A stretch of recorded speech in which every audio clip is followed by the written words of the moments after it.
How's it going, everyone? I'm having a great day. I'm in the power shop. I got a nice fire going. Snowstorm outside today. We're finally getting snow. That's winter's way of letting us know who's in charge. It's like, hey, I'm still the boss. So, just hiding away in the power saw shop. We're putting the Echo 670 together today. I got lots of little odds and ends to do.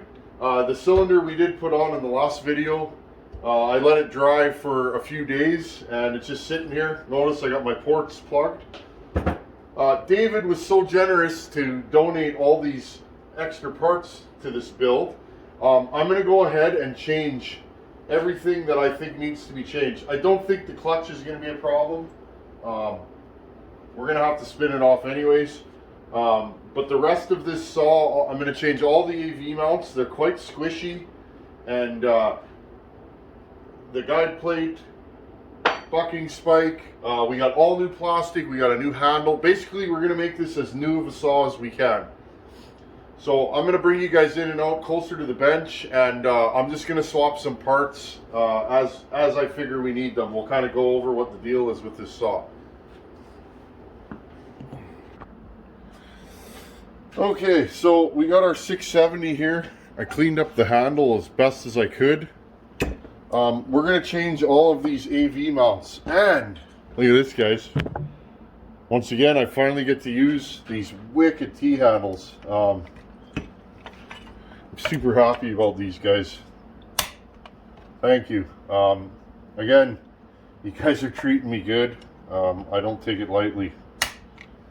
These things are great. They're heavy duty. Well, they're quality. You could feel it. The minute I picked these things up, I was just like, wow.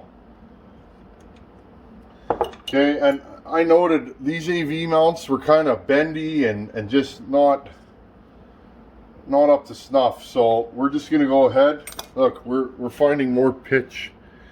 Anything that I take apart on this power saw ends up having pitch. So I'm just trying to clean this up and make this saw as nice as we can. Okay, let's grab this.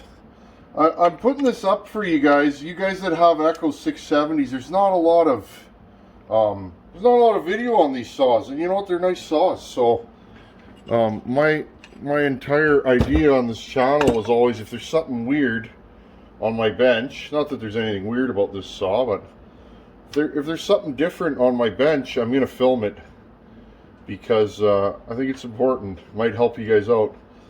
This saw has hybrid AV mounts, spring and rubber, which is kind of ahead of its time, I would say. I don't recall any other saws having both. Okay, so we changed our upper AV mount. The old one was kind of bent, and I was having a hard time with it when I was running the saw. Next thing we're going to do, and this kind of slipped my mind, but we're going to change these all of these AV mounts right here. I'm going to do them one at a time because, again, I'm not super familiar with the takedown of this saw. As I say, let's see if we can bust this loose. There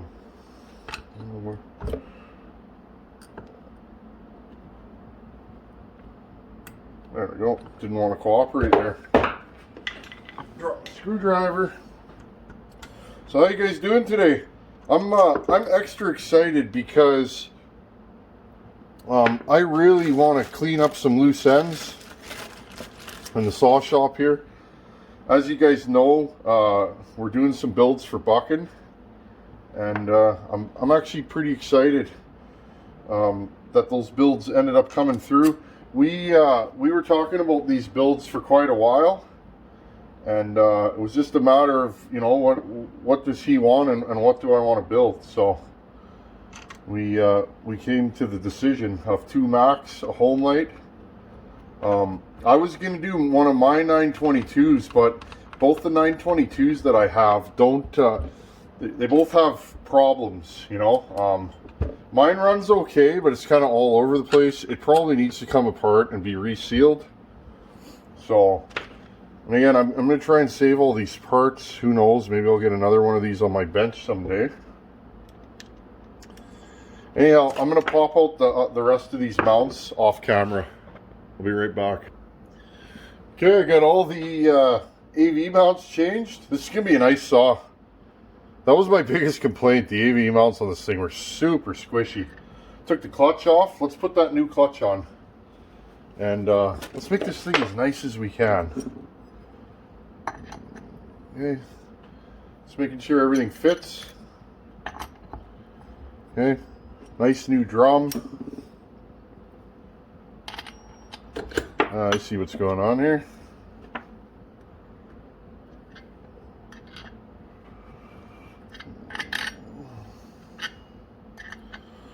Sorry guys, it's been a while.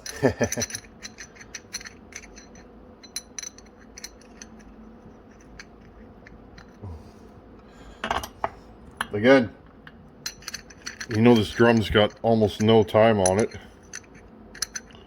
because literally it's so perfect. There you go, look.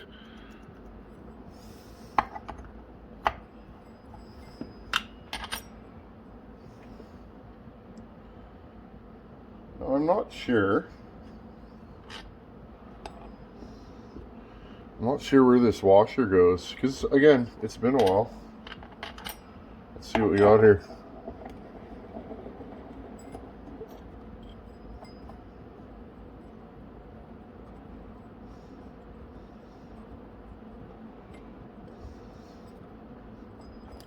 Yeah, that would make sense.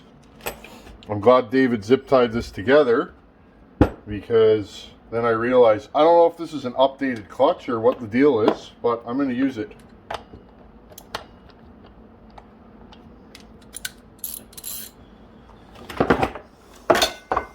Really excited for this. You know, it's so cool when you guys help builds, and I appreciate it. Again, living where I do and being super rural, especially with what's been going on this year, parts can be a little tough for me sometimes. But again, I try and do all that I can to keep the channel rocking and rolling. Okay, just gonna put this clutch all back together with all the pieces. Okay, so we got our clutch on. It's nice and tight. Tighten down the spark plug. Okay, I'm going to get set up here and put the handle on. Okay, I just had to take a look-see at the good old IPL. I just wanted to make sure I was putting the right fasteners. Remember, I've had this saw apart for months, and being a scatterbrained, sausage-fingered fellow that I am, I like to party, so I don't like to label the parts. You know, earlier on Tin Man, that has all the fun, always screws it up for, you know, assembly Tin Man, because assembly Tin Man's like, why didn't we label any of these parts? Good times. Apparently these little things go in there. Yeah, these little things. I'm just going to get those happening. You guys can see. Woo! Okay, we're putting the carb tray on. We got our intake boot in place. There we go. Sorry if my head's in the way. Okay, this is good. This is happening. Okay, this holds your impulse hose right there.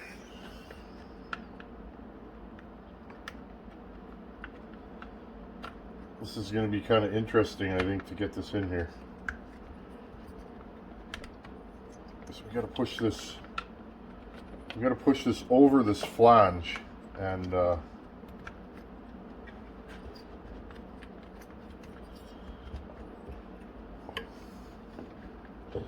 again, every saw has its little things.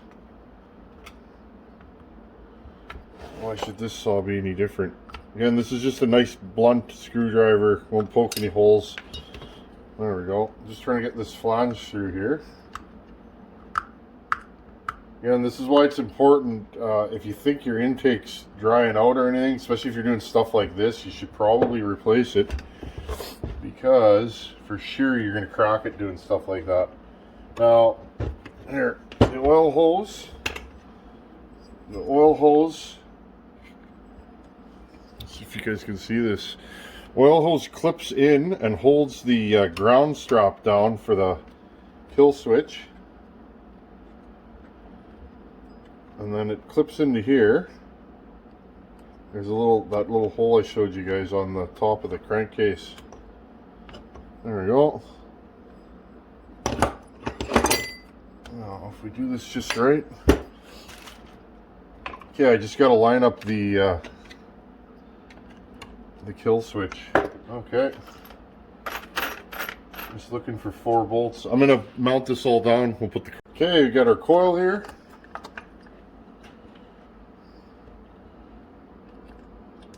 2 tiny wee little coil bolts. Make sure we got the right Allen key here. There we go. Now on this saw, you can't put the coil in second. So you got to take the flywheel off if you want to remove the coil. It's pretty tight in there, so I'm just going to leave that loose for now. Okay, flywheel. Always make sure your timing key is still in place. This one's in there, and I actually think this saw has the wrong timing key. It's a little small. It fits in there snug, and we'll make it work, but I have a hunch. Again, it's another turd saw. Basically, I'll make the saw run and be reliable, but it's like I don't fuss over all the fasteners matching or any of that kind of stuff. I'm just not that kind of guy. As long as it's going to be reliable and run. Okay, we're going to move this back. This is the one part I don't like about this saw, is that you literally, like, there's not a lot of movement in this coil. So, okay, line up your timing key with your flywheel. Can't see here. Okay.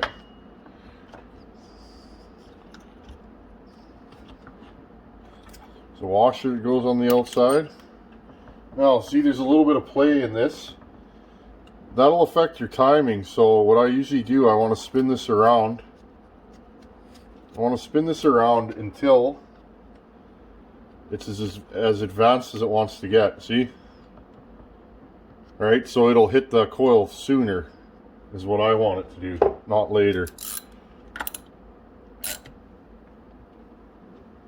Okay. We got our piece of rope in there. Now again, one thing I stress, and whatever, just things that I've done over the years. Make sure that this flywheel is super tight, because every time, if you put a flywheel on loosey-goosey and you fire that saw up, I guarantee that flywheel's coming loose like right away. You'll have it running, it'll run good, and then you'll hear this nasty bang, and that'll be that. Okay guys, I got the recoil, coil, ignition, flywheel. Listen to this.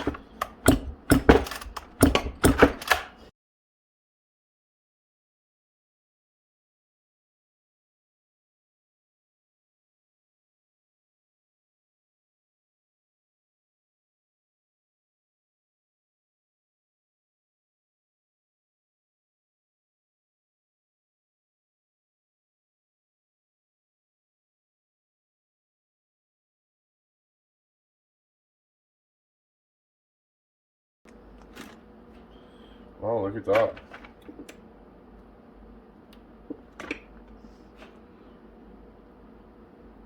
Some kind of Arkansas beetle. Glad it's not poisonous, or you guys would have seen me scream. So this saw was missing this rubber boot, I believe. I don't see it. Yeah, it was. So that's kind of nice. Thanks, Dave. You're a good fella. You really are. I appreciate this. And there we go. Oh yeah, that is substantially better. Now, if I remember correctly, we fixed these carb screws. Yep, we did. Okay. just trying to go over what we did to this, double checking everything. Okay, we got a brand new air filter and assembly here. Air filter and holder. I like this Echo air filter. It seems like a good system. Okay, I believe those are our carb screws. Yes, they are. Two of them here. Most of these fasteners I'm using are from the parts kit that Dave gave me. They're in premium shape. So, choke rod. I didn't use the. I actually didn't use. Okay, this goes this way, I believe. I didn't use the throttle linkage he has, or he sent, because the one in this thing was alright. Okay, there we go. I find these Echoes are very simple to work on, and they're good saws, they really are. Okay, just pre-checking to make sure everything's working.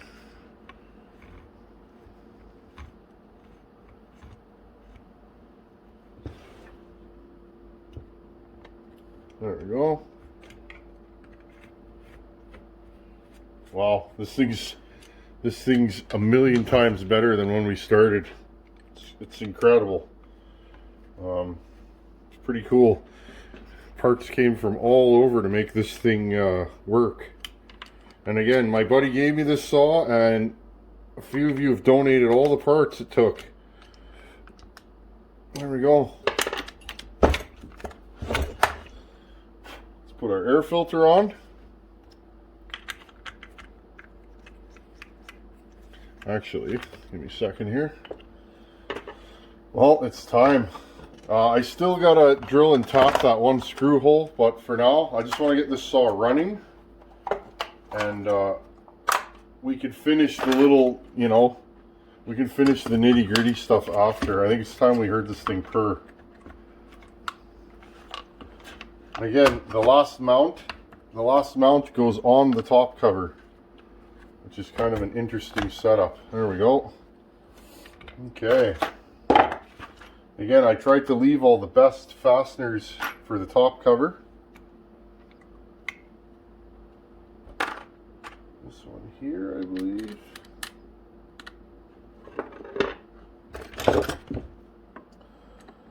I gotta spend some time cleaning up in here, guys. It's getting out of hand. I'm having too much fun, which is good, but I definitely need to go through here. I want to rebuild some shelves. I need to build some new shelves, and I want to change up my saw storage, just to make it a little bit easier for me to get around in here. Again, just picking out the best fasteners.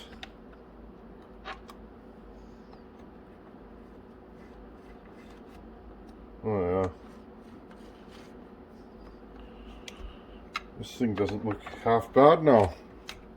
Looks like a real rootin' tootin' power saw, doesn't it? Okay. What do we got here? Here's a nice one.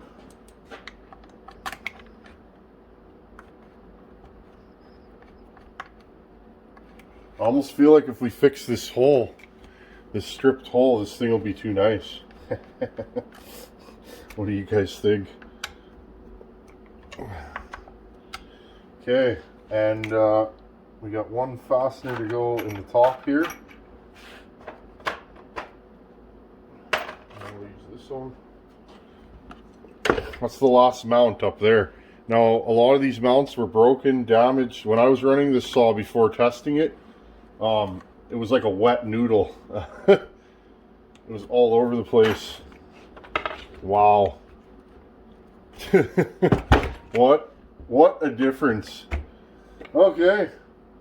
Well, I think we have a power saw.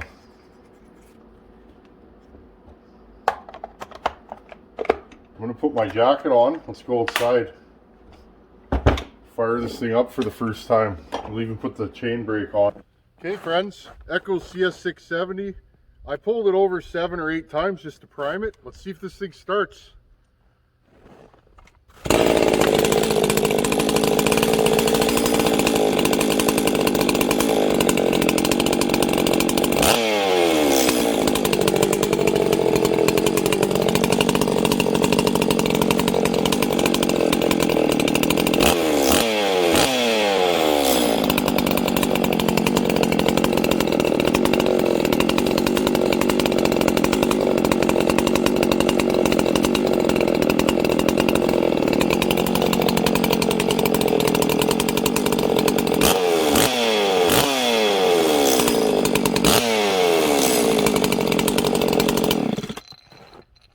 Okay, the saw started and ran. That's a good sign. So when you port your first power saw, that's a really good sign. If they start 3-4 pulls and they sit there and idle, you know you usually don't have an air leak. If it's really finicky to tune, you can't get it to idle, or it's either way too rich or way too lean, you probably have an air leak. Now, what I like to do when I first start a saw, I just like to let it warm up. Believe me, you want to hit that go fast button, but don't do it. Let the saw warm up, give it time. The more time you spend on your braking, usually the better the results. Okay, now this is not a new build, so braking will be fairly quick on this saw, but we still want to take it easy. I want to heat cycle this thing. I'm probably going to let this thing idle for about 20-25 minutes after I first get it going.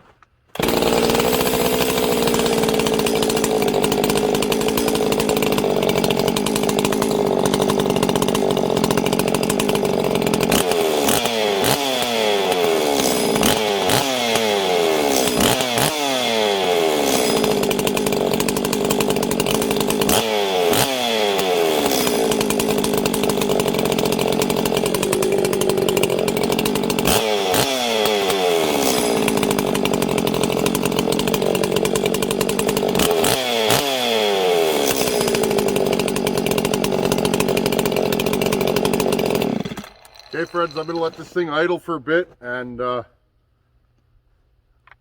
we're not going to put this in the wood today. I know you guys want to see this run, and as do I. I want to really make sure that I let this thing just break in gently. I'm going to put it on the ground, let it idle. I'll blip the throttle every once in a while, and just, you know, I'm going to do that for a bit on this one. It's super cold out, so it's going to take a while for me to get any heat in this cylinder. Okay, so I'm just going to throw it on the ground and let it run.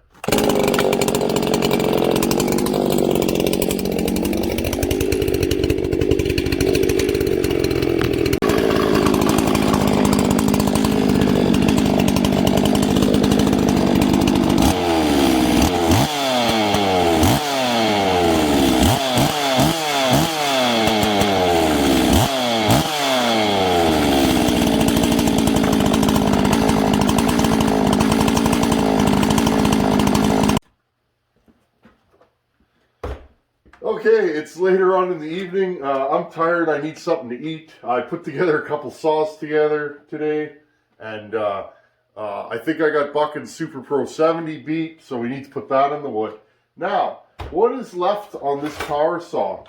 Well, we got to do a piston inspection, and what I do, I ran this thing for a full tank outside today. Just let it idle. I went outside there, blipped the throttle, and just let it run. And then eventually it ran out of fuel, and we're good to go. Now, next time, we will pull the muffler and have a look at the port work. If there's a problem with the exhaust port, I want to catch it now, not later, okay, before I put it in the wood. If you did make a mistake on your chamfer, now's the time to see it. You'll have to pop the top end off, but you can always solve the problem before you create more problems. Okay, again, this thing's stone cold.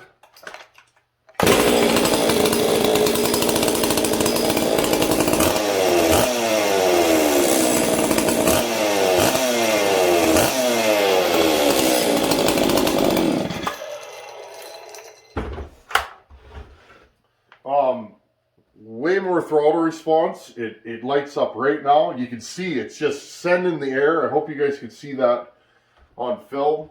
And it starts and runs good. You know when you're porting when your numbers you chose are good, when the saw's like this, when it's just, you know. And that's why, again guys, 2 degrees and 2 degrees, okay? The exhaust on this is at 100 degrees. The transfer's open at 122, so that's 22 degrees of blowdown. And the intake is about 77, 78 is what it ended up with. So we added 2 degrees to the intake, 2 degrees to the exhaust. We got rid of any casting imperfections. We roughened up the intake, and we hogged out the transfers. There's no timing advance. I didn't do any machine work. The squish is at, let me see. What did we end up with a squish on this saw? After the base gasket delete, we have 30,000 squish on this saw. Okay, look. This thing's got all kinds of compression. So this is a build that you guys can do. And these numbers are pretty much just for this saw. It's what I chose. So it's on a saw by saw basis. You want to time your saw and see where it's at, and then add, you know, a couple on the exhaust and a couple on the intake is usually safe.